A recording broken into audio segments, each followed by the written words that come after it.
In the heat of the desert, where the air trembles with mirages and the horizon stretches infinitely, there exists a city that defies logic, a city that shouldn't be there. A city born from nothing, flourished in emptiness, and now shines like an artificial beacon in the midst of aridity. Las Vegas. The very existence of this place is a paradox, a geographical and historical anomaly that nevertheless has become one of the most recognizable symbols of modern America. Before everything, there was only the desert, the relentless Mojave Desert, ancient and indifferent, where the sun punishes the earth day after day, and the wind carries dust across vast expanses of nothingness. A place hostile to life, inhabited only by creatures adapted to survive on almost nothing. A place that Native Americans knew well enough to traverse, but rarely to remain. A place where time seems to move differently, stretched and distorted by heat and immensity. On nights like this, when the starry sky opens above the desert like an infinite dome, you can almost hear the whisper of grains of sand being moved by the gentle wind. The air, even now, retains the day's heat, an almost physical presence that envelops everything with its dry, hot embrace. Desert plants, patient and resistant, exhale their subtle and penetrating aromas. Wild sage, flowering cacti, creosote with its characteristic smell of rain that never comes. This is the breath of the desert, ancient and constant, persisting even under the artificial glow of the city that now rises at its center. Close your eyes for a moment and imagine this desert as it was before, vast, silent, punctuated only by the occasional howl of a coyote or the rustle of a rattlesnake sliding over the sand. For thousands of years, this landscape remained virtually unchanged. The native Paiute knew this valley, calling it Las Vegas, the Meadows, due to the surprising artesian springs that created patches of green amid the predominant ochre. For them, these waters were sacred, a gift from the gods amidst the aridity, but history had not yet traced its plans for this forgotten corner. The air conditioning in modern casinos hums constantly, creating a bubble of cold, recycled air that contrasts violently with the dry heat awaiting outside. This contrast is part of the Las Vegas experience, a dividing line between worlds. Inside, time is suspended. There are no clocks, no windows, just the perpetual now. The eternally stretched moment under artificial lights that never dim. Outside, the desert waits, patient as always, reminding everyone that the city is just a temporary visitor in its vastness. Our journey begins long before the neons and choreographed fountains, before the themed hotels and slot machines. It begins with a desert and a vision, or perhaps, more precisely, with an opportunity. For Las Vegas, more than any other American city, is the product of a series of seized opportunities, some legitimate, others not so much. It's a story of ambition, ingenuity, and, yes, criminality. A story where the line between hero and villain often becomes as indistinct as the mirages dancing on the desert horizon. The wheels of time turn backward, and we see the valley as it was in the early 1900s, little more than a train stop in the middle of nowhere. A place for locomotives to refuel before continuing their journey through the relentless desert. The distant sound of a train whistle echoes through the valley, carried by the dry desert air. At night, the stars shine with a clarity impossible to imagine in modern cities, creating a celestial vault that seems both eternal and intimate. Few people chose to stay here. Why would they? What did this place have to offer beyond heat, dust, and isolation? The few settlers who established themselves lived a modest existence. surviving thanks to the same springs that had sustained the Paiute for generations. The tinkle of ice in a glass was a rare luxury in those days, reserved for the most fortunate or for passing visitors. The predominant smell was that of the desert after rare rain, that unique fragrance locals call desert perfume, released by creosote plants when finally touched by moisture. But even then, there was something about this place, something that attracted certain types of people: dreamers, gamblers, those seeking a second chance or a new life. Perhaps it was the vastness of the desert, suggesting infinite possibilities. Perhaps it was the isolation, promising freedom from the constraints of civilized society.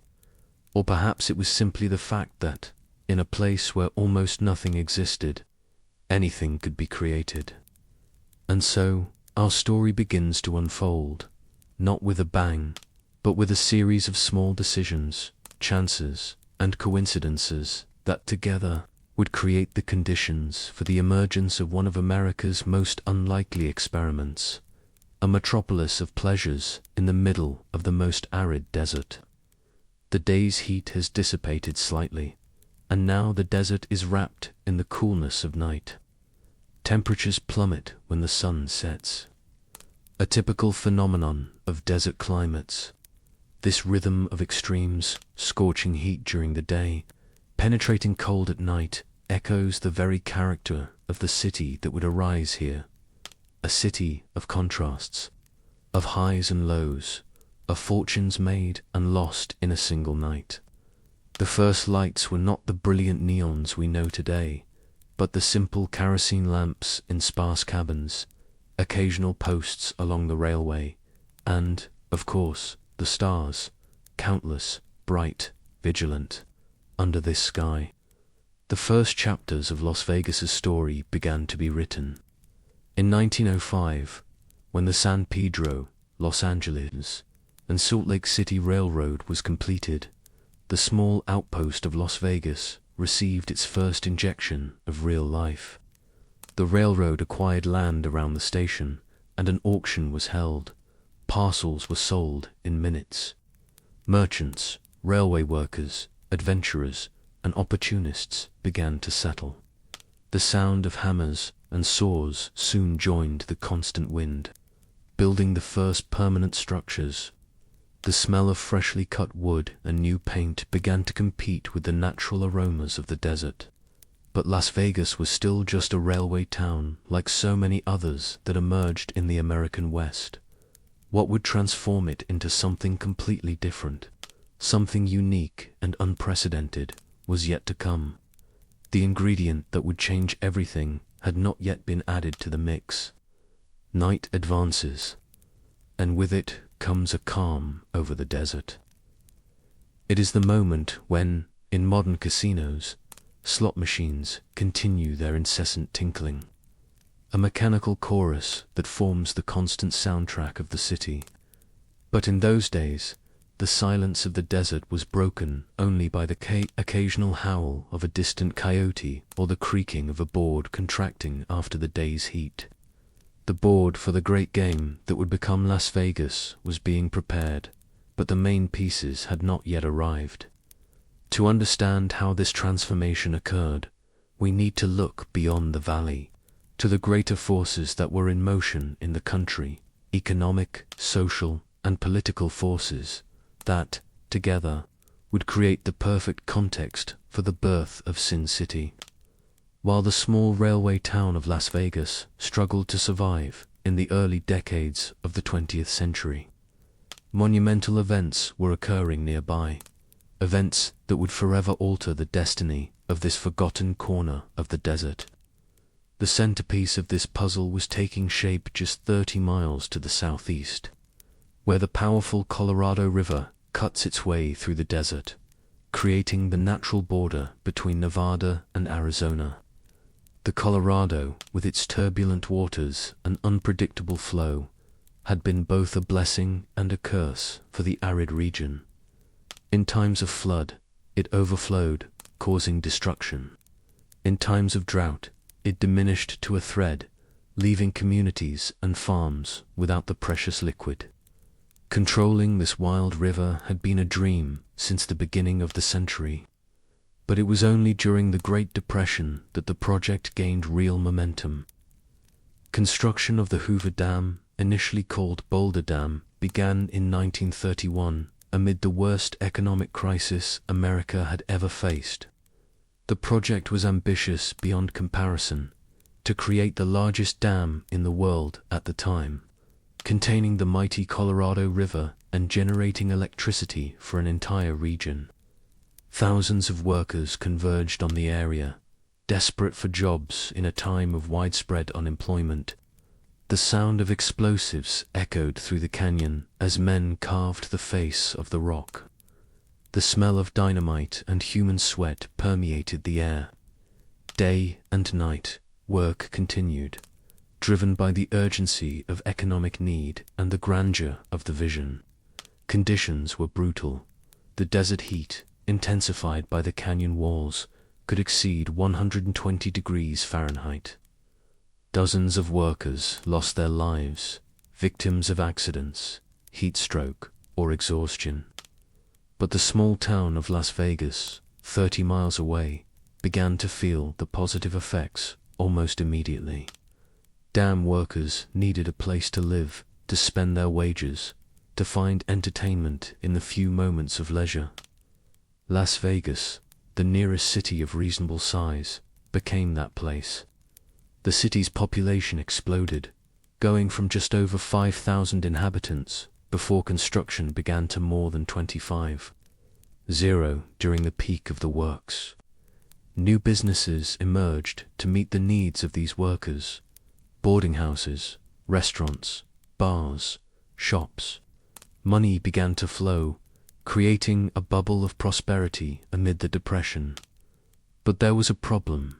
These workers, mostly single men or separated from their families, sought more than just food and shelter. They sought entertainment, distraction, escape from the harshness of their daily lives. And this is where Las Vegas's story takes its first significant detour toward what it would become. In 1931, while dam construction was just beginning, the state of Nevada made a decision that would change everything. It legalized gambling. It wasn't a decision motivated by any libertarian philosophy or desire to create a pleasure paradise. It was, simply, a pragmatic response to economic reality. Nevada was suffering from the Depression as much as the rest of the country, and its leaders saw in gambling legalization a way to generate desperately needed tax revenues. What they didn't foresee, what no one could have foreseen, was how this decision, combined with the presence of thousands of workers with money in their pockets and a thirst for entertainment, would transform Las Vegas. The desert night is deep and enveloping, a cloak of darkness punctuated by the cold, distant light of stars. In the early decades of Las Vegas, before neons and bright lights, this darkness was almost complete. But inside the first gambling establishments, simple lamps, illuminated poker tables, improvised roulette wheels, and the first mechanical slot machines, the clinking of chips and the murmur of conversations replaced the desert silence.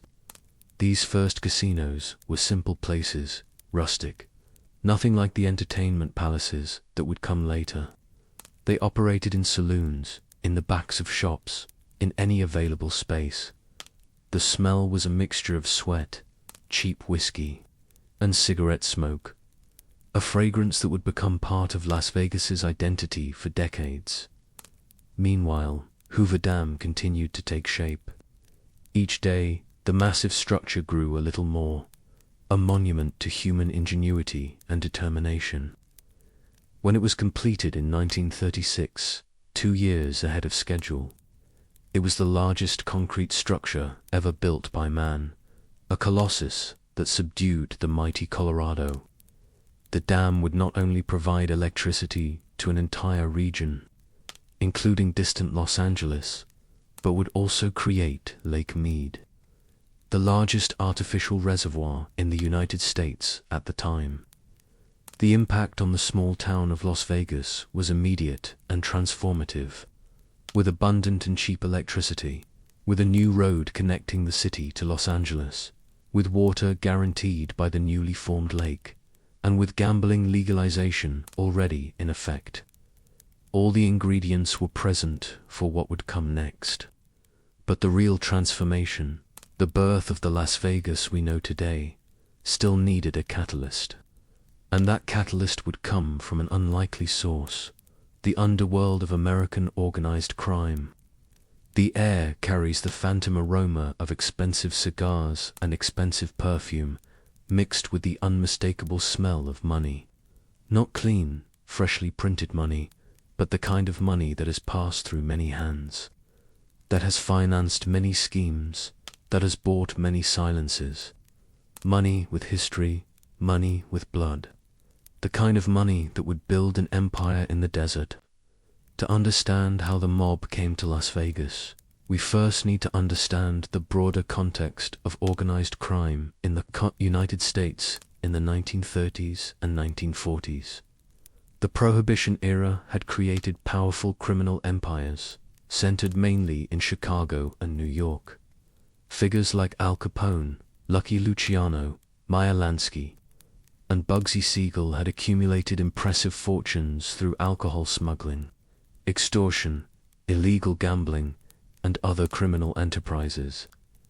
When Prohibition ended in 1933, these crime syndicates needed to diversify their operations.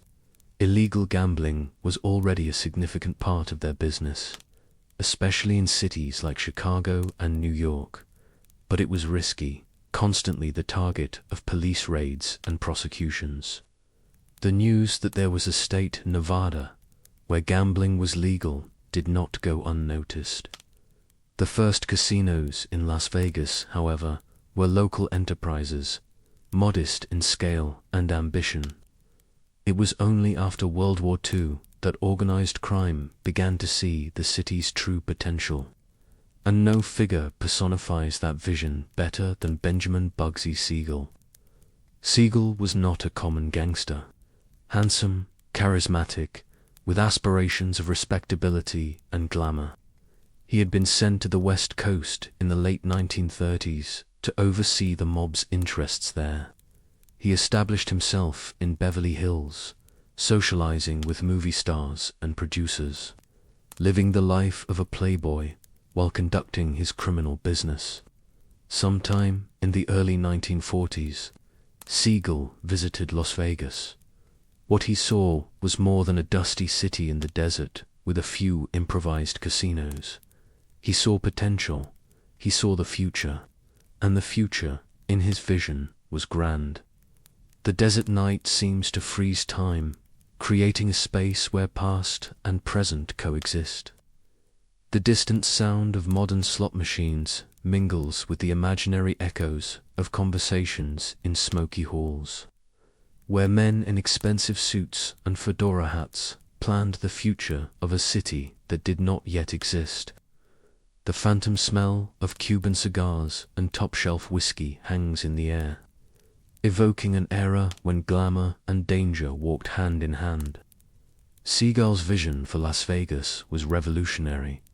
Not just a place for gambling, but a luxury resort, a destination in itself. A place where gambling would be just part of a larger experience that would include first-class entertainment, fine dining, luxurious accommodations, all packaged in an atmosphere of glamour and sophistication. To realize this vision, Siegel convinced his mobster associates, including Meyer Lansky, to invest in a new type of casino hotel that would be built on the then desolate Highway 91, which would later become the famous Las Vegas Strip. The venture would be called the Flamingo, supposedly in honor of Siegel's girlfriend, Virginia Hill, whose long legs and red hair earned her that nickname. Construction of the Flamingo began in 1945, and from the start was marked by problems. Costs soared, partly due to post-war material shortages. but also due to the likely diversion of funds by Siegel and others involved. The initial budget of $1.5 million quickly escalated to over $6 million, an astronomical sum at the time. The mob investors grew restless. Rumors began to circulate that Siegel was pocketing some of the money. Pressure increased with each day, each delay, each report of additional costs. The very air seemed charged with tension, like the moment before a desert storm. Finally, on December 26, 1946, the Flamingo opened its doors in a grand inauguration, still incomplete, with only the casino and restaurant ready. It was a modern, elegant structure, unlike anything Las Vegas had seen before. But the opening was a disaster. Few celebrities attended, the weather was bad, and the casino lost money. Siegel closed the Flamingo for a few weeks, completed more of the construction, and reopened in March 1947. This time, the venture began to show profit. But for Bugsy Siegel, success came too late. On the night of June 20th, 1947, while Siegel was sitting in the living room of Virginia Hill's mansion in Beverly Hills, an unknown shooter fired through the window, hitting him several times in the face and head. Bugsy Siegel, the visionary who saw the future of Las Vegas like no one else, died instantly at 41. Hours after the assassination, mob associates took control of the Flamingo. Siegel's dream survived him, though he never lived to see how prophetic it really was. The sound of a shot, never fired, echoes through time, a moment of violence that sealed both a man's fate and the future of a city. The smell of gunpowder dissipates in the night air, leaving only the persistent aroma of the desert and the perfume of an opportunity that others would quickly seize. For Bugsy Siegel's death did not mark the end of mob involvement in Las Vegas. On the contrary, it was just the beginning. In the decades that followed, crime syndicates from across the country would invest heavily in the city, building increasingly grand and profitable casinos. The Flamingo, despite its troubled start, proved to be a huge success. Its profitability demonstrated the viability of Siegel's concept, a luxury resort, where gambling was just part of a complete experience. Others would follow his example, expanding and refining the formula. In 1952, the Sands opened its doors. In 1955, it was the Riviera's turn, followed by the Fremont and the Tropicana. In 1958, the Stardust was inaugurated as the largest hotel in the world at the time, with 103 rooms. Each new venture was larger, more luxurious, and more extravagant than the previous one, and behind almost all of them was mob money. Organized crime had found the perfect scheme: legal casinos where they could launder dirty money from their illegal operations elsewhere. The method was simple and almost impossible to detect. The practice known as skimming, removing part of the money before official accounting, allowed millions of dollars in casino revenues to be diverted before even being recorded. Money that never officially existed couldn't be taxed or tracked. The sound of cash registers and poker chips mingled with the clinking of glasses in luxurious lounges where deals were made. Territories divided, and the city's future determined. The smell of money, both clean and dirty, permeated everything. Las Vegas had become the playground of American organized crime, a paradise where their profits could be reinvested, laundered, and legitimized. But to the average visitor, none of this was visible. What they saw was the glamour, the glitz, the promise of instant wealth and endless pleasures. The connections with the mob, though sometimes rumored, were carefully kept out of sight. The casinos operated with impressive efficiency, offering impeccable service and top-notch entertainment. And it was this entertainment that helped cement Las Vegas's reputation as the world capital of adult pleasure. Starting in the 1950s, casinos began to compete not just with gambling and luxurious accommodations, but also by attracting the biggest names in American entertainment. In 1952, the Sands hired Jack Intriter, former manager of New York's famous Copacabana, to oversee its entertainment program. Intriter used his contacts to bring top-tier artists to perform in Las Vegas. Frank Sinatra, Dean Martin, Sammy Davis Jr., and many others. The sound of an orchestra tuning their instruments, the animated buzz of an eager audience, the tinkling of ice in crystal glasses filled with the finest liquors. This was the soundtrack of Las Vegas in its golden era. The air conditioning hummed constantly, creating an oasis of coolness amid the desert heat. The perfume of the most beautiful women mingled with the aroma of expensive cigars and perfect martinis. Frank Sinatra became particularly associated with the city, especially after signing a contract with the Sands in 1953. Sinatra not only performed regularly, but also invested in the casino. Becoming part owner, he brought with him his friends, Dean Martin, Sammy Davis Jr., Joey Bishop, and Peter Lawford, the group that would become known as the Rat Pack. The Rat Pack personified the image of Las Vegas during the 1960s. Sophisticated, cool, a bit dangerous, excessively masculine. Their performances in the Sands Copa Room became legendary, attracting crowds that included celebrities, politicians, and even, secretly, organized crime figures. The sound of Sinatra singing "Luck, Be a Lady" echoes through time, capturing the essence of an era when luck, style, and money mixed freely at gaming tables and in showrooms.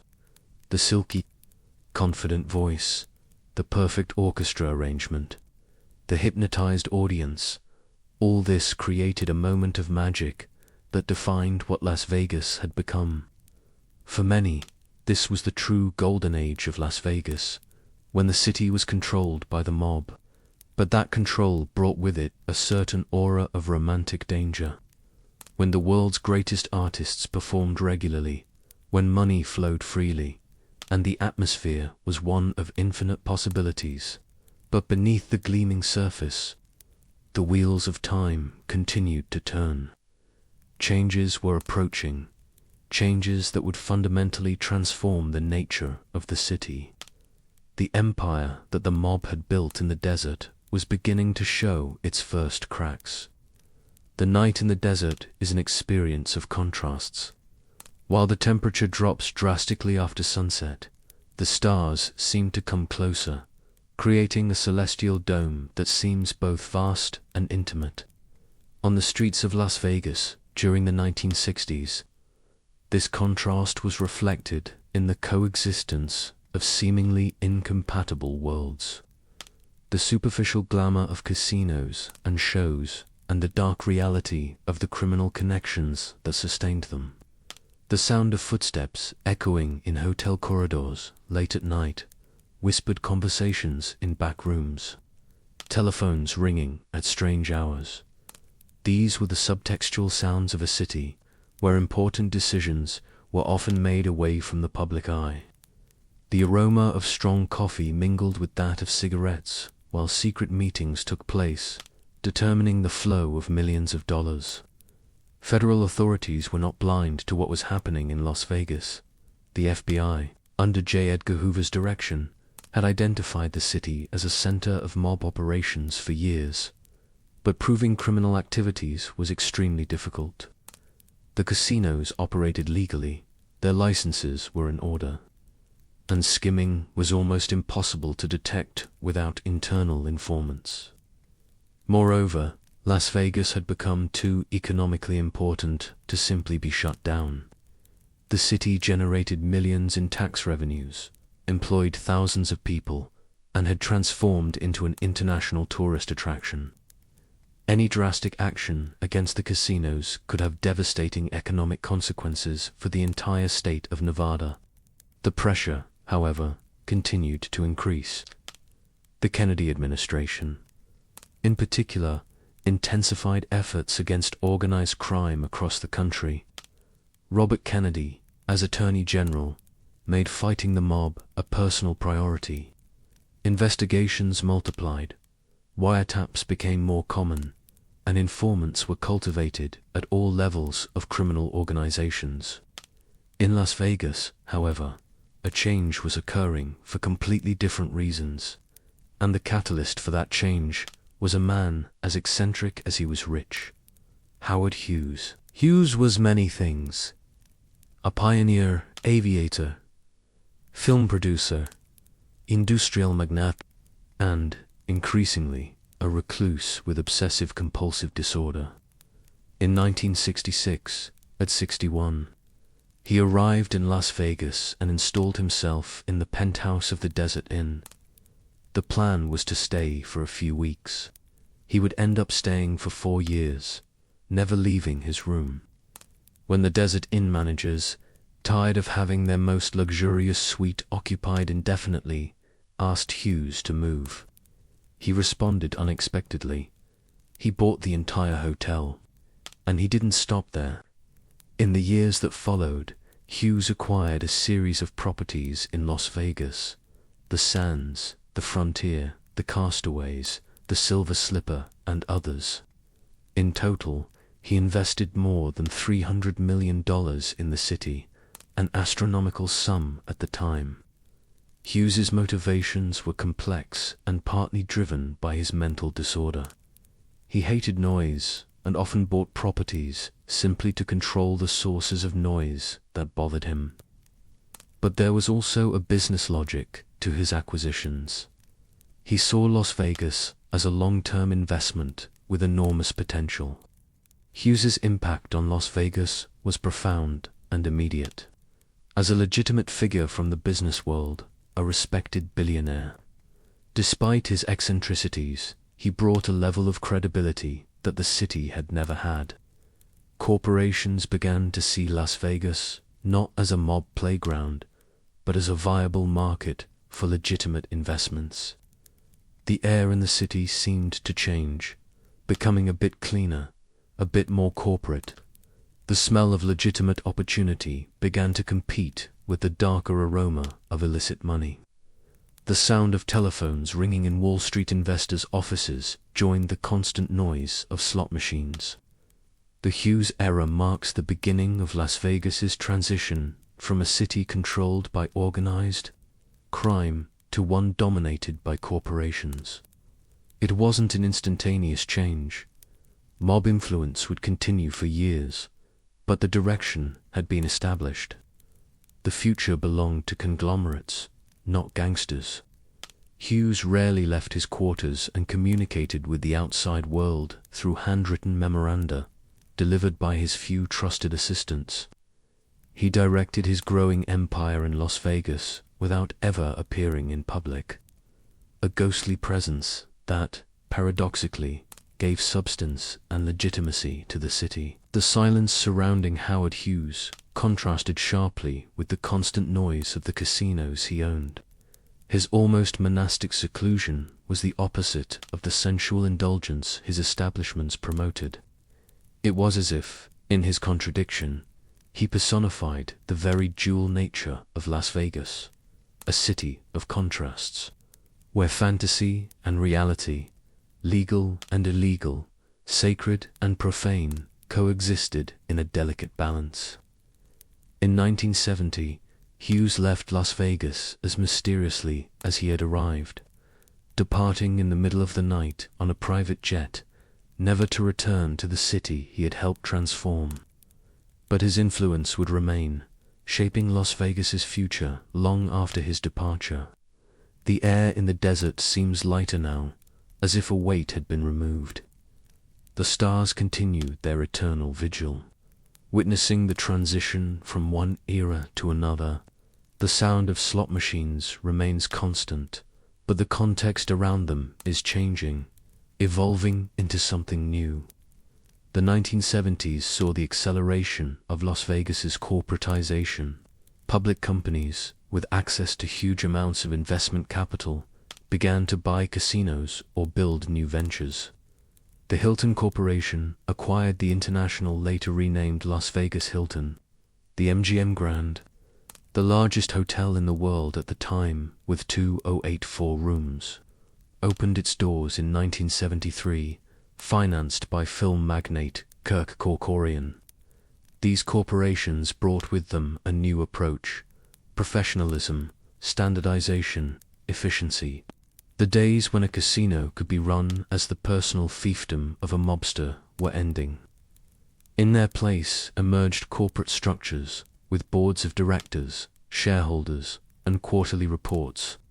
The sound of corporate meetings, the rustling of papers, the polite murmur of executives in expensive suits, the discreet tinkling of pens on mahogany tables, began to replace the rougher noise of old mob conferences. The aroma of expensive coffee in air-conditioned meeting rooms took the place of the smell of cheap cigars in closed hotel rooms.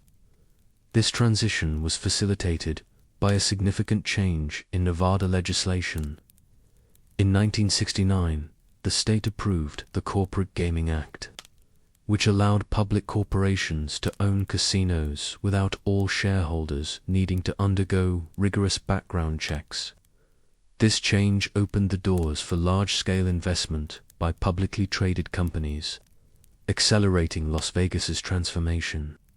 Meanwhile, federal government pressure on organized crime continued to increase. In 1970, Congress approved the Racketeer Influenced and Corrupt Organizations Act, RICO, a powerful legal tool that allowed prosecutors to attack criminal organizations as entities, not just isolated individuals. FBI and Justice Department investigations intensified, resulting in a series of indictments and convictions of important mob figures in the decades that followed. In Las Vegas, the Nevada Gaming Commission, previously seen as relatively passive, began to apply regulations more rigorously. Gaming licenses were denied or revoked for individuals with known connections to organized crime. Casinos were forced to maintain more detailed and transparent financial records. Gradually, the direct influence of the mob in Las Vegas began to diminish. It didn't disappear completely.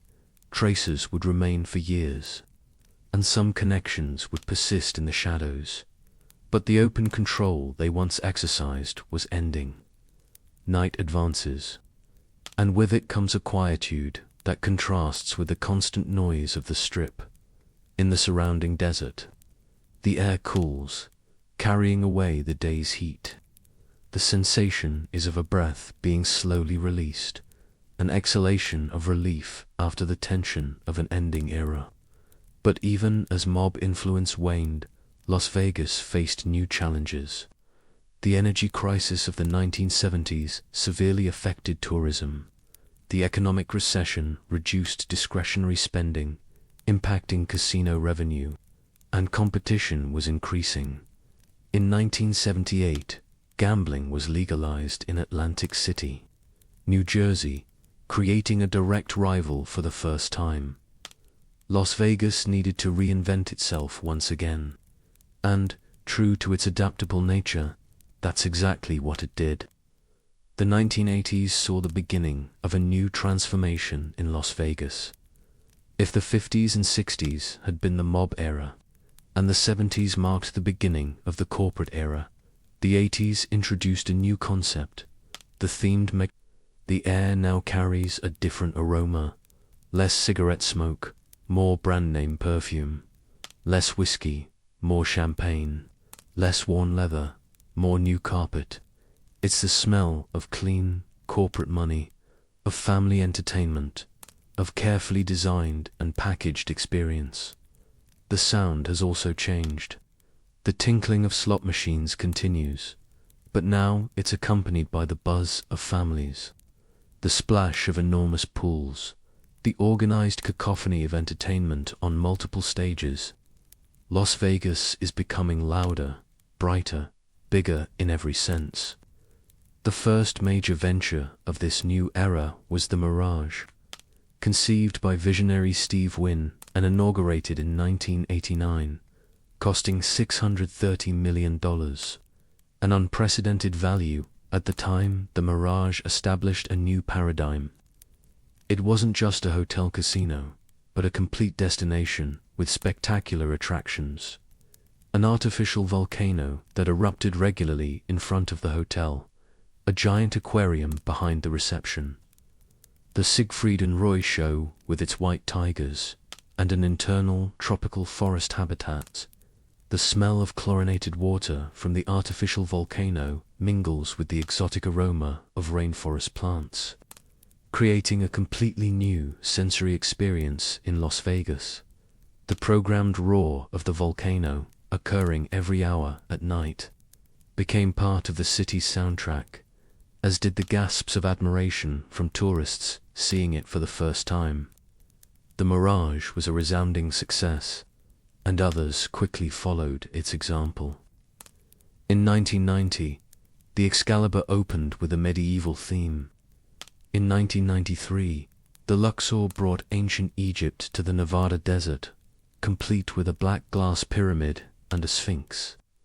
The same year, the MGM Grand reopened as the largest hotel in the world, with a Wizard of Oz theme later abandoned. In 1996, the Monte Carlo offered a taste of European glamour, while New York recreated Manhattan's iconic skyline, complete with a roller coaster. But the pinnacle of this trend was the Venetian, opened in 1999, which reproduced Venice's canals, complete with gondolas and singing gondoliers, under a painted sky that always seemed to be at the perfect twilight. The sensory experience was amazing.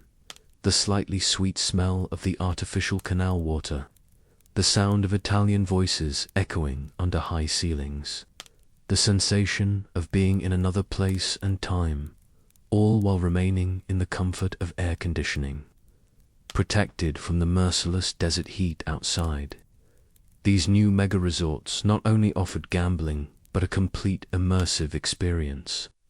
Luxurious shopping malls, celebrity chef restaurants, spas, international-level shows, all these amenities became as important as the casinos themselves.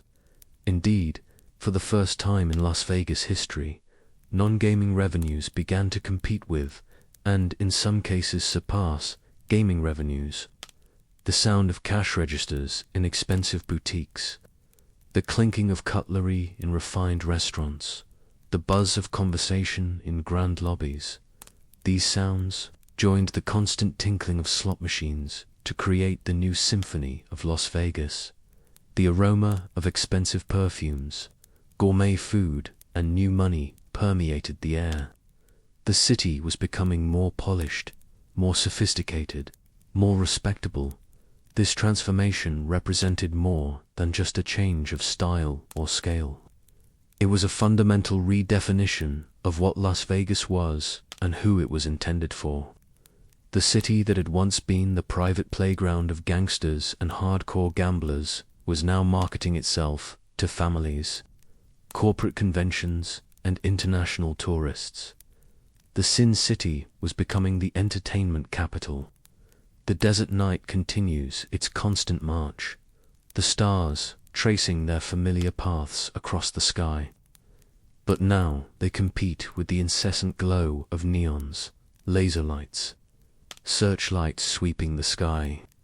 The natural darkness of the desert is kept at bay by the perpetual glow of the city, creating a bubble of light visible from space. Within that bubble, the transformation continues. As the 90s advance into the 2000s, Las Vegas embarks on another reinvention. This time, the target is the luxury market. If the themed mega-resort era had democratized Las Vegas, making it accessible to middle-class families, the new trend sought to attract the connoisseurs, those seeking exclusivity and opulence. The Bellagio, also created by Steve Wynn and opened in 1998, was the forerunner of this trend. With its artificial lake and dancing fountains, synchronized to music, its art gallery, its gourmet restaurants, and its luxurious rooms, the Bellagio established a new standard of sophistication in Las Vegas. The sound of the Bellagio fountains, water dancing in perfect harmony with Sinatra, Pavarotti, or Lady Gaga, depending on the night, became one of the defining sounds of modern Las Vegas. The subtle aroma that permeates the lobby, an exclusive fragrance developed especially for the hotel, represents the new appeal to the senses, more refined and less obvious. Other ultra-luxury ventures followed: the Wynn, the Encore, the Palazzo, the Cosmopolitan, the Aria. Each offered its own flavor of opulence, its own set of exclusive experiences: world-class spas, private pools, mansion-sized suites, restaurants with Michelin-starred chefs, nightclubs where celebrities lined up to enter. This was the new paradigm. The air conditioning is now quieter, more efficient, creating a perfectly controlled temperature that is rarely noticed. Just another invisible luxury. The aroma of fresh flowers in lobbies mingles with exclusive fragrances developed for each property, creating distinct olfactory signatures that guests unconsciously associate with their experiences. The sound is more subtle: polite conversations instead of victory shouts, carefully selected ambient music instead of the chaotic noise of old casinos, the discreet tinkling of ice in crystal glasses containing $30 artisanal cocktails. This new Las Vegas was a city of even more pronounced contrasts. While strip resorts offered limitless luxury to those who could pay, the rest of the city expanded in all directions into the desert, creating vast suburbs where the workers who kept the entertainment machine running lived very different lives. The air conditioning bubble in luxurious casinos contrasts even more strongly with the relentless heat of the desert outside. The temperature difference, often 40 degrees or more, is a physical reminder of the separation between the artificial world created inside the resorts and the arid, unforgiving reality of the natural environment. This duality is at the heart of the Las Vegas experience. An oasis of abundance amid scarcity, an explosion of light amid darkness, a celebration of excess surrounded by the extreme minimalism of the desert. Night advances, and with it comes a sense of cycle completed. The city that began as an outpost in the desert, transformed into a mob paradise, evolved into a corporate empire, and now presents itself as a luxury mecca, each iteration built upon the previous one, each layer adding complexity and contradiction to the whole. But the wheels of time continue to turn, and Las Vegas, true to its nature, continues to adapt and evolve. The new millennium brought new challenges and opportunities. The dawn in the desert brings with it a peculiar clarity. The air, free from the day's agitation, allows sounds to travel farther, aromas to become more distinct, the contours of the world to appear with greater sharpness. In this clarity, we can observe Las Vegas entering the 21st century, facing a series of challenges that would test its adaptability like never before. The first great test came with the terrorist attacks of September 11, 2001. Almost instantaneously, tourism plummeted. The planes that normally brought thousands of visitors daily to McCarran International Airport were grounded. Hotels, normally packed, saw their occupancy rates fall to unprecedented levels. Casinos, usually bustling 24 hours a day, became strangely silent. The sound of the Strip in the days following 9/11 was surreal. The constant background noise that defined the city had diminished to a murmur. The smell of anxiety hung in the air, an invisible but perceptible fragrance of uncertainty and fear. For the first time in decades, Las Vegas seemed vulnerable. Its fundamental premise, escapism, the suspension of reality temporarily broken by the intrusion of a reality too brutal to be ignored. But, gradually, visitors began to return. Normalcy, or something resembling it, was restored. Las Vegas proved its resilience, as it had done so many times before. Just 7 years later, however, came another blow, the global financial crisis of 2008. This recession hit Las Vegas with particular severity. The city had become highly dependent not only on tourism, but also on the rapidly expanding real estate market. When both collapsed simultaneously, the impact was devastating. Construction projects were abandoned, leaving skeletons of steel and concrete as monuments to frustrated ambition. Most notable was the Fontainebleau, a 68-story tower on the North Strip that would remain incomplete for more than a decade. The sound of cranes and construction crews, which had been constant during the boom years of the 2000s, was replaced by silence. The smell of fresh concrete and new paint gave way to the more bitter aroma of stagnation. Foreclosure rates in Las Vegas became the highest in the country. Unemployment soared. The city that had been the epitome of American growth and prosperity became the symbol of its excesses and vulnerabilities. Once again, however, Las Vegas proved its capacity for survival. Slowly, painfully, the city began to recover. Visitors returned, though their spending habits were more cautious. Real estate development restarted, albeit at a more moderate pace. The economy diversified somewhat, with conscious efforts to reduce excessive dependence on tourism and gambling. The sound of slot machines returned to its normal volume, but now accompanied by new noises: the roar of crowds in sports arenas, the buzz of participants at technology conferences, the murmur of debates at health forums. The aroma of possibility renewed itself, mixed with a new perfume of diversification and adaptation. Dawn gives way to the first light of sunrise. The sky to the east begins to brighten, first in shades of grey, then with touches of pink and orange. The stars fade, one by one, yielding the stage to the sun that will soon dominate the desert sky. On the horizon, the silhouette of the Strip is visible, that impossible collection of architectural forms that don't seem to belong in the desert, but which, somehow, have become as emblematic of it as the cacti and mountains in the distance. The Las Vegas of the 21st century is a city of even more pronounced contradictions than its previous incarnations. It is simultaneously more corporate and more artistic, more family-friendly and more adult, more luxurious and more accessible. It is a gambling destination that increasingly promotes itself based on non-gambling experiences, gastronomy, entertainment, shopping, sports.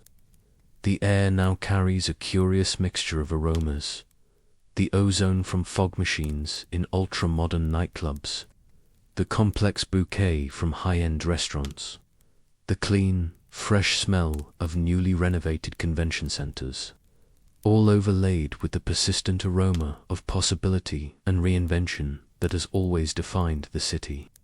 The sound has also evolved. The internationally famous DJ whose beats resonate through a club with capacity for thousands.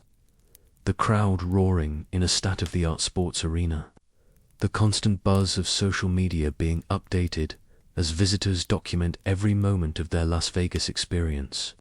And, always present, the constant tinkling of slot machines, now digital, but still hypnotic in their appeal. This contemporary Las Vegas has embraced technology like never before. Resorts use apps to enhance the guest experience, from contactless check-ins to virtual concierge services. Shows incorporate visual effects and stage technologies that would have been unimaginable a generation ago.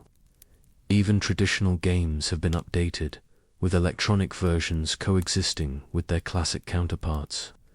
Perhaps the most emblematic resort of this new era is the Cosmopolitan, opened in 2010, with its contemporary design, its collection of digital art, its boutique restaurants, and its marketing aimed at a younger, digitally connected audience. The Cosmopolitan represents a reimagining of what a Las Vegas resort can be. Its slogan, "Just the right amount of wrong," perfectly captures the modern balance the city seeks, still transgressive, still exciting, but controlled, polished, packaged for mass consumption. The sensation of green felt on a blackjack table remains the same, a tactile constant in a changing world. The weight of a casino chip in the hand, the slightly rough texture of a well-used deck of cards. Some experiences remain unchanged through the decades, anchored in tradition while everything around transforms. Meanwhile, beyond the Strip, the real Las Vegas, the city where more than 2 million people actually live, continues to expand and evolve. Planned communities like Summerlin and Green Valley offer suburban lifestyles that could exist anywhere in the USA, creating a surreal contrast with the fantasy just a few miles away. The smell of backyard barbecues, the sound of children playing in parks, the sensation of hot asphalt under bare feet on a summer afternoon. This is the Las Vegas that tourists rarely see, but which sustains the dream city they visit.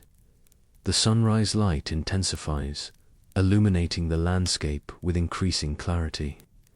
On the horizon, the spring mountains gain definition, their rocky slopes reflecting the first rays of the rising sun. The air is still cool, a brief interlude before the day's heat imposes itself once again. This is a moment of transition, a moment between worlds. And, in many ways, this is Las Vegas's permanent condition, a city in constant transit, always between what was and what will be. A city built on sand and dreams, sustained by contradictions and reinventions. A city that, for all its physical substance, the enormous hotels, the wide streets, the massive infrastructure, seems to exist in a state of perpetual impermanence, ready to transform again at any moment. The sun finally rises completely above the horizon, its golden rays flooding the valley. The temperature begins to rise immediately, the air warming minute by minute. Las Vegas awakens to another day in the desert, another cycle of gambling and entertainment, of dreams realized and hopes frustrated. The neon lights, so dominant during the night, seem pale and almost ghostly under the sunlight. The casinos continue operating. Of course, Las Vegas never really sleeps, but there is a shift in energy, a subtle alteration in rhythm and tone. The night shift gives way to the day shift. The nocturnal gamblers, with red eyes after hours at the tables, retreat to their rooms, while a new batch of visitors emerges, ready to explore the city's daytime attractions. The smell of fresh coffee spreads through hotel lobbies, mingling with the aroma of breakfasts being served in 24-hour restaurants. The sound of industrial vacuum cleaners can be heard in quieter corners, cleaning up the residue of the previous night, preparing the space for the day that begins. The sensation of air conditioning against the skin is a welcome relief after even brief contact with the external heat. In many ways, this daily routine, this alternation between day and night, between one shift and another, between one group of visitors and the next, is what keeps Las Vegas running. It is a perfectly adjusted machine, designed to maximize revenues, to keep visitors entertained and spending, to create memorable experiences that will make them return. It is capitalism in its purest and most spectacular form. And yet, there is something more to Las Vegas, something that transcends its obvious commercial function.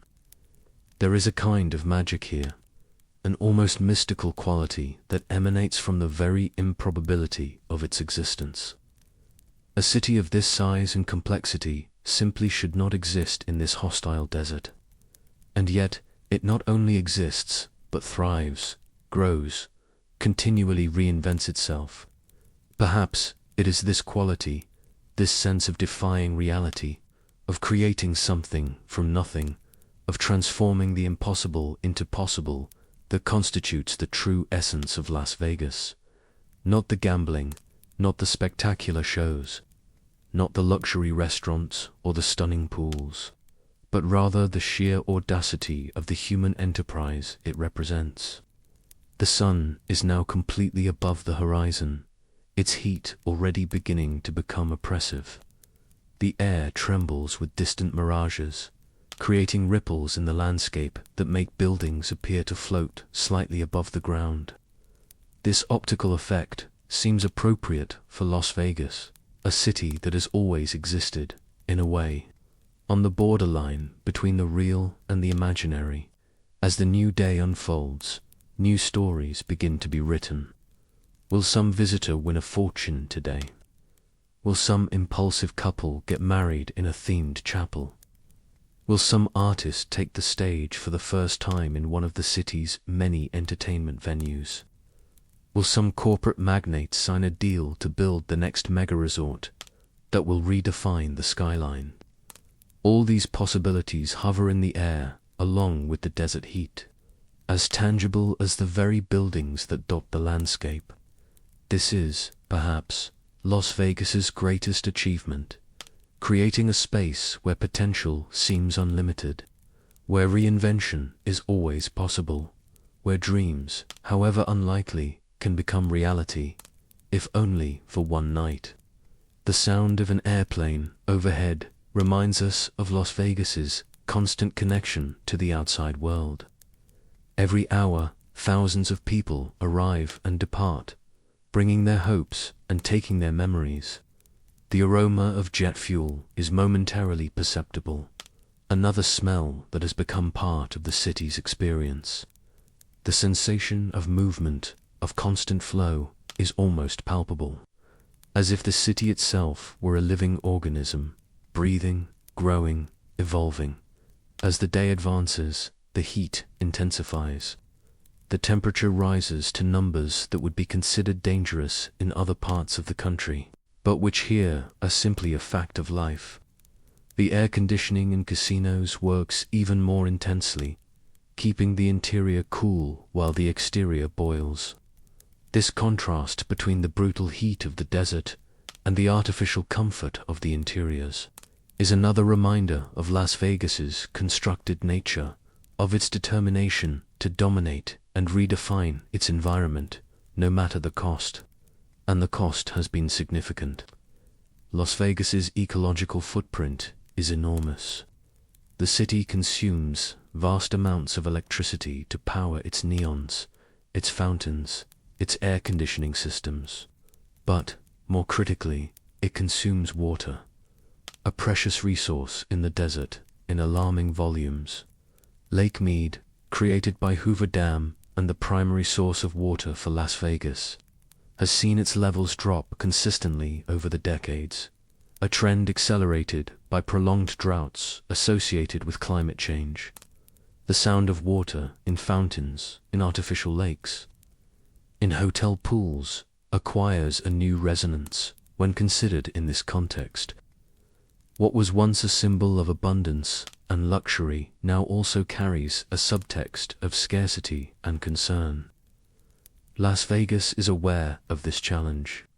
The city has implemented water conservation measures, encouraging the removal of ornamental lawns, promoting landscaping with native desert plants, and recycling wastewater.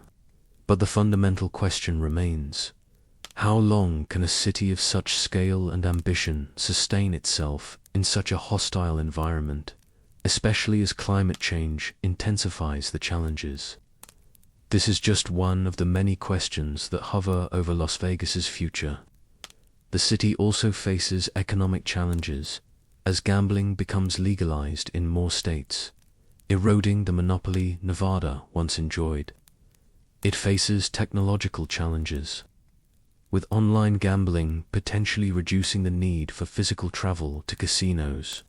It faces demographic challenges, with younger generations showing less interest in traditional gambling and more in immersive experiences and entertainment. But, as always, Las Vegas adapts. The city that began as a train stop became a mob playground, transformed into a corporate empire, and reinvented itself as a global entertainment mecca will certainly find new ways to evolve. The sun reaches its zenith, the midday heat in the desert is almost tangible, a physical presence that envelops everything with its suffocating embrace. On the Strip, tourists move quickly from one air-conditioned resort to another, avoiding prolonged exposure. In hotel pools, guests cool off in waters carefully maintained at the perfect temperature, sipping colorful cocktails while electronic music pulses softly in the background. The aroma of sunscreen mingles with the smell of chlorine and tropical drinks. The sound of laughter and conversations competes with the white noise of artificial waterfalls and ambient sound systems. The sensation of cool water against sun-heated skin creates a contrast that is both simple and deeply satisfying. These small pleasures, these carefully designed sensory indulgences, are part of what Las Vegas sells. As important as the gaming tables or elaborate shows, inside the casinos, time remains suspended, without windows, without clocks. Under carefully calibrated lighting to create an atmosphere of perpetual golden hour, gamblers continue their pursuits. The sound of slot machines is constant, an electronic cacophony of blips, bloops, and jingles designed to stimulate and reward the human brain. The smell is a complex mixture: drinks, perfumes, the subtle ozone of electrical systems, all filtered and recirculated through massive ventilation systems that keep the air fresh without ever seeming obviously artificial. The interior architecture is designed to maximize the time spent by visitors. Labyrinthine layouts that make exits difficult to find. Absence of visual references to the outside world. Constant stimuli that keep the senses engaged without overwhelming them. It is a masterpiece of psychological design, refined over decades to optimize the visitor experience, and, not coincidentally, their spending. But even in the hermetic interior of casinos, the outside world occasionally intrudes. News of another temperature record broken, a report on the decreasing levels of Lake Mead, a discussion about the impact of climate change on desert tourism. These reminders of reality are quickly pushed aside. Of course, Las Vegas sells escapism, not contemplation of the harsh truths of the Anthropocene. But they persist as an increasingly difficult to ignore subtext. And so, Las Vegas exists in a state of constant tension between the natural desert and the artificial oasis, between the elaborately constructed fantasy and the underlying reality, between carefree hedonism and the growing awareness of planetary limits. This tension is not new. It has been present from the beginning, in the very idea of building a metropolis in the middle of one of the most hostile environments on the continent. But it intensifies with each passing year, with each new scientific report, with each drop of water withdrawn from a contracting reservoir. Midday gives way to afternoon. The sun begins its slow journey toward the western horizon, casting shadows that gradually lengthen across the desert landscape. The heat, however, remains intense, the air visibly vibrating above the scorching asphalt. The contours of distant buildings become indistinct, dissolving into trembling mirages that seem to question the very solidity of the city. Inside the grand resorts, activity continues unabated. Matinee shows are performed in elaborate theaters. Restaurants serve late lunches to visitors in various time zones. Casinos continue their perpetual rhythm, regardless of the time of day. The entertainment machine that is Las Vegas never really stops, only changes phase, adapting to the daily cycle of light and darkness, heat and relative coolness.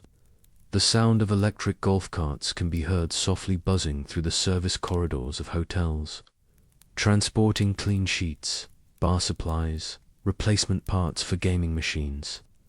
The aroma of industrial cleaning products briefly mingles with expensive perfumes and the ubiquitous smell of food being prepared in dozens of kitchens.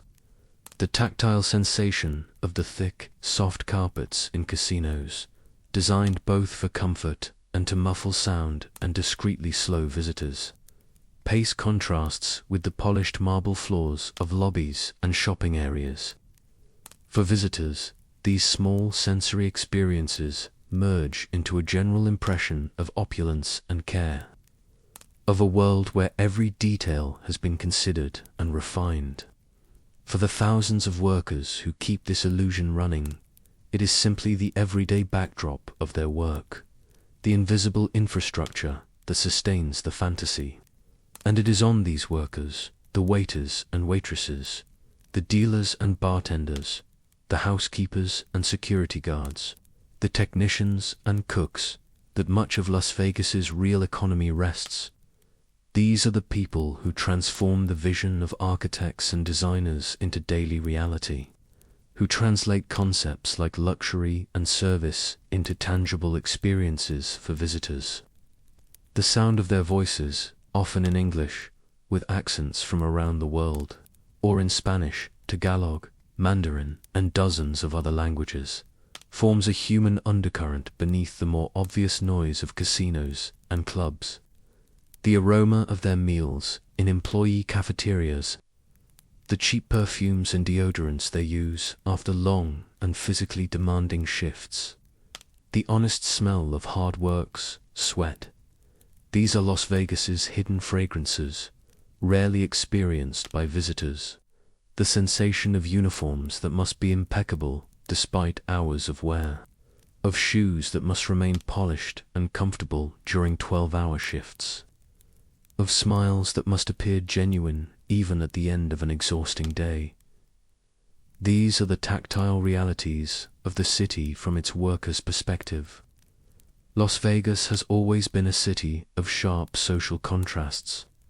From the early days, when dam workers earned modest wages while rich gamblers bet sums equivalent to months of their salaries in a single night, to the current era of corporate billionaires and immigrant workers, the city has embodied the disparities of American society on a concentrated and visible scale. The afternoon advances, and with it comes a subtle change in the quality of light. The sun, still bright, acquires a more golden tone as it approaches the horizon. Shadows lengthen further, creating complex patterns on the city's surfaces. In the surrounding desert, wildlife, adapted to thousands of years of extreme heat, begins to prepare for its period of greatest activity, twilight and night. When temperatures finally drop to more tolerable levels, in the pool areas of resorts, guests begin to withdraw, their bodies pinkened by the sun, their minds slightly dulled by hours of exposure to heat and alcoholic beverages. They return to their rooms to refresh, rest, and prepare for the night ahead. The sound of showers being turned on in thousands of hotel bathrooms. The aroma of branded soaps and shampoos being released into the air. The invigorating sensation of cold water against sun-heated skin. These small rituals of renewal are part of the city's rhythm. Meanwhile, a new wave of visitors emerges. Those who spent the day exploring the Grand Canyon, visiting Hoover Dam, or simply resting in their rooms. Avoiding the midday heat, they converge on restaurants and bars, eager to start their night. The sound of their animated voices fills lobbies and elevators, creating a growing buzz of expectation.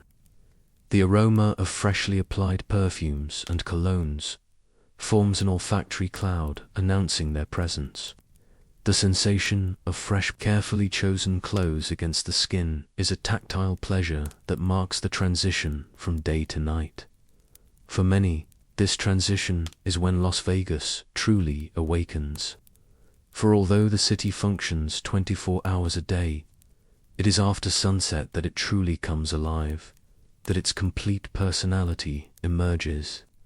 The same structures that during the day may seem excessive, even a bit absurd in their imitation of other places and times, acquire a magical quality at night when the neon lights turn on and transform the urban landscape.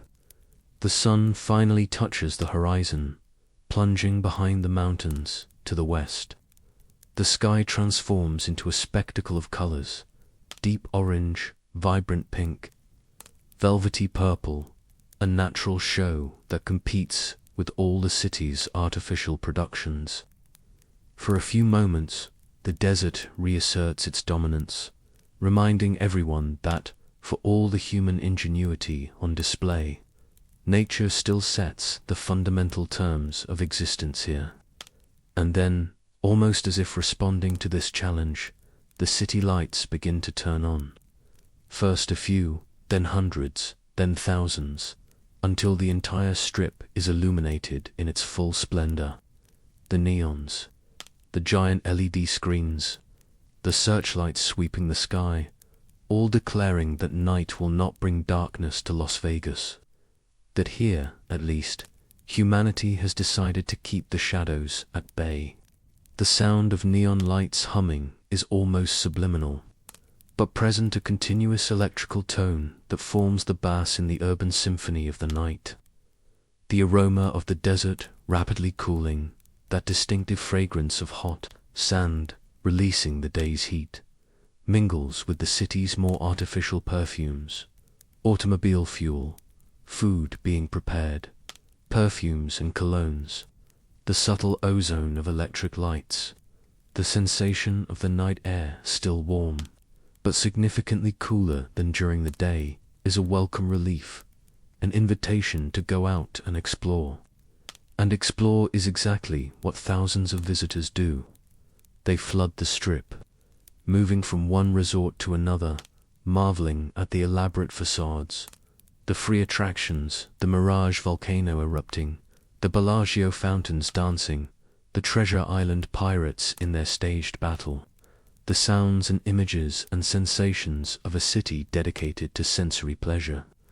The interior of casinos also transforms. The rhythm accelerates, the energy increases.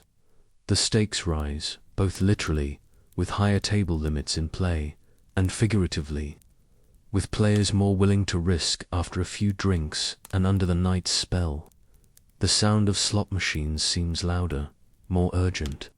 The clinking of chips at blackjack and roulette tables acquires an almost musical rhythm. Conversations become more animated, punctuated by occasional shouts of victory or groans of defeat. The aromas also intensify, more drinks being served, more cigarettes still allowed in Nevada casinos, one of the last jurisdictions to maintain this exception. More perfumes and colognes, as the night attracts better-dressed crowds. The sensation of air conditioning against the skin is now refreshing in a different way, not a refuge from external heat, but a controlled environment that allows the party to continue indefinitely without the discomfort of sweat or fatigue. In the mega-resort nightclubs, the sensory experience is elevated to new extremes. The sound is deafening, dominated by deep bass that can be felt as much as heard. State-of-the-art lighting systems transform spaces at every moment, creating environments that vary from the sublime to the surreal. Fog machines, special effects, and sometimes even changes in the physical characteristics of the space floors that rise. Ceilings that open create a world where reality seems malleable, subject to whim and imagination. The aroma in these spaces is an intoxicating mixture, expensive perfumes, premium alcohol, the light ozone from fog machines. The subtle yet inescapable smell of human bodies in motion, dancing, celebrating. The sensation is equally complex. The bass reverberating through the body, the heat of hundreds of people in a confined space, the occasional touch of strangers on the crowded dance floor, the cold condensation of a freshly served glass against the palm of the hand. For many visitors, these nocturnal experiences, whether in casinos, clubs, luxury restaurants, or simply walk in the Strip, are the essence of Las Vegas. It is when the city's promise seems most tangible, when the possibility of transformation, of fortune, of identity, of destiny seems most real. The night deepens, the sky above becoming a black velvet punctuated by stars, though the city's light pollution makes it difficult to see more than the brightest. The temperature continues to fall, eventually reaching that perfect point of comfort that deserts offer after sunset. The air, now completely free from the day's oppressive heat, acquires a clarity that makes sounds sharper, aromas more distinct, sensations more vivid. On grand avenues and in small alleys, in exclusive VIP rooms and in neighborhood bars, in luxury suites and in modest rooms, thousands of stories unfold simultaneously. Fortunes are won and lost. Loves begin and end. Celebrations mark anniversaries, graduations, promotions, bachelor and bachelorette parties. Business deals are closed, partnerships formed, plans elaborated. Life, in all its complexity and contradiction, happens against the extraordinary backdrop that is Las Vegas. The sound of this human symphony, laughter and tears, promises and farewells, celebrations and lamentations, mingles with the city's more obvious soundtrack, the music of shows, the tinkling of machines, the constant murmur of artificial fountains and waterfalls, the aroma of human emotions imperceptible consciously, but present nonetheless, intertwines with the more identifiable fragrances of the place, perfume and alcohol, food and smoke, desert and artificial. The sensation of being alive, of experiencing something unique and memorable, permeates the air like an electric current, connecting strangers in a shared experience that, for all its commercial artificiality, contains moments of genuine magic. As night advances toward dawn, a new rhythm establishes itself. Some visitors, exhausted by a full day of experiences, retreat to their rooms.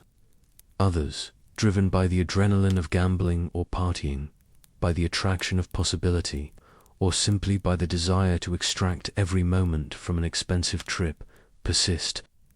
A new demographic emerges: the professional night owls, the hardcore gamblers, the night shift workers beginning their journeys, the insomniacs, and the eternally restless.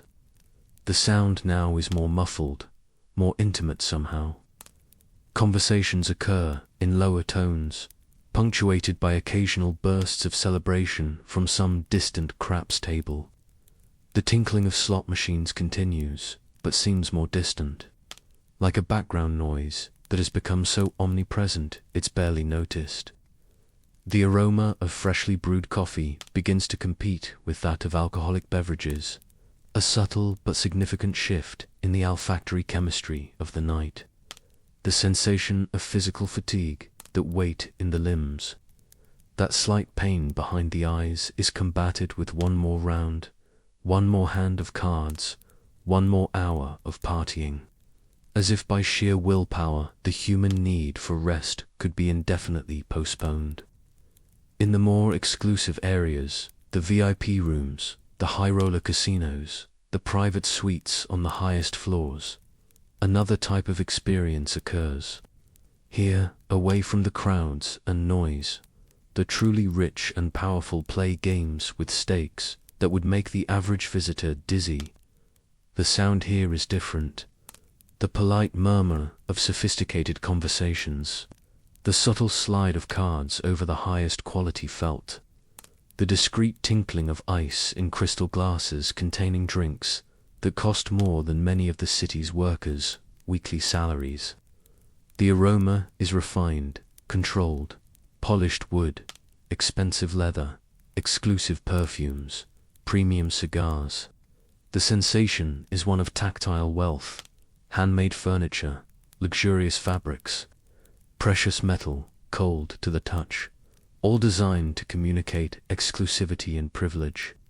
For these people, Las Vegas offers a fundamentally different experience from that available to the average tourist. It is more private, more personalized, more extreme in its indulgences. It is the apex of the city's promise: pleasure without limit, luxury without restriction, a complete suspension of ordinary concerns and limitations. And yet, even in the most extravagant moments of the VIP experience, the fundamental reality of Las Vegas remains the same. It is a city built in the desert, sustained by a combination of technological ingenuity, human labor, and collective commitment to the proposition that this place, this artificial resort, in the middle of one of the continent's most hostile environments, not only can exist, but can thrive. Dawn approaches, the eastern sky beginning to show the first tenuous signs of the approaching daybreak. The stars gradually fade, yielding to the growing light of the new day. On the city streets, activity has reached its lowest point, that brief interlude between the end of nightlife and the beginning of the morning routine. It is a moment of relative calm, of transition. The sound at this moment has an almost surreal quality. The constant background noise of casinos and clubs has diminished, still present but subdued, allowing more subtle sounds to emerge. The sigh of wind between buildings, the occasional song of an early desert bird, the distant hum of a plane arriving or departing, the aroma of the desert night air, fresh, clean, with that special quality that only exists in these moments before dawn, mingles with the residual smells of the previous night and the initial aromas of the new. Day bread being baked in hotel bakeries, coffee being prepared in thousands of machines, cleaning products being applied by night maintenance crews. The sensation of the air against the skin is perfectly balanced, neither hot nor cold. A brief moment of absolute comfort before the cycle of extremes begins again. This is also the moment when the city is most honest, in a way. With fewer people on the streets, with the night illumination beginning to turn off, but daylight not yet fully established, Las Vegas shows a different face. Imperfections are more visible, the trash on sidewalks awaiting collection, older buildings showing their age without the makeup of neon lights, the corners and crevices that darkness normally hides. It is a reminder that, for all its promotion of fantasies and dreams, this is a real city, with the same challenges and imperfections as any urban center. And yet, even in this moment of revelation, there is a beauty to Las Vegas that is entirely its own. It is the beauty of a deliberate experience, a conscious creation, a monument to the human capacity to imagine and then manifest that imagination in the physical world. However artificial it may be, however unsustainable it may prove in the long term, there is something undeniably impressive about this city that refuses to accept the limitations of its environment, that insists on its own existence against all odds. The first rays of sun begin to touch the highest points of the city, the tips of towers, the tops of the tallest hotels, the antennas and observation platforms. The sky changes from indigo to a lighter blue, then to shades of pink and orange as the sun approaches the horizon. The city's artificial lights, so dominant during the night, gradually seem paler, less impressive against the natural spectacle of dawn. The sound of the city begins to change again, gradually returning to the cadence of day. More cars on the streets, more voices in hotel lobbies, more activity in kitchens and service areas. The aroma also transforms, with the night smells dissipating and the aromas of day emerging. Coffee and bread, fresh fruit being cut for breakfasts, cleaning products being used to renew public spaces. The sensation in the air is of a new beginning, as if the city were awakening from a dream, or perhaps, considering the nature of Las Vegas, as if it were transitioning from one type of dream to another. And so the cycle begins again. Another day in Las Vegas, another spin on the wheel of fortune that this city represents. The visitors who arrived yesterday will eventually depart, replaced by new faces, new hopes, new dreams. The workers will continue their daily routine, sustaining the entertainment and fantasy machine. The casinos will count their profits, adjust their strategies, always planning to maximize revenues and experiences. The city itself will continue to grow, to change, to adapt to new economic, environmental, technological, and social realities. For more than a century, Las Vegas has been an ongoing experiment, a continuous test of what is possible when human ambition, capital, technology, and imagination are applied to an apparently impossible challenge. From a train stop in the desert to one of the most recognizable cities on the planet, its trajectory has been nothing short of extraordinary. What the future holds for this improvised place cannot be predicted with certainty. The same forces that created it, economic opportunity, technological innovation, cultural changes, and pure human determination, will continue to shape it. New challenges will arise. Climate change, increasing pressure on already scarce resources, growing competition as gambling is legalized in more jurisdictions, changes in the tastes and expectations of new generations. But if Las Vegas's history teaches us anything, it is never to underestimate this city's capacity to reinvent itself, to find new ways to attract, entertain, and surprise. The city that began as little more than a water stop in the desert, that survived the end of Prohibition, that transformed from a mob paradise to a family destination, that survived recessions, terrorist attacks, and pandemics.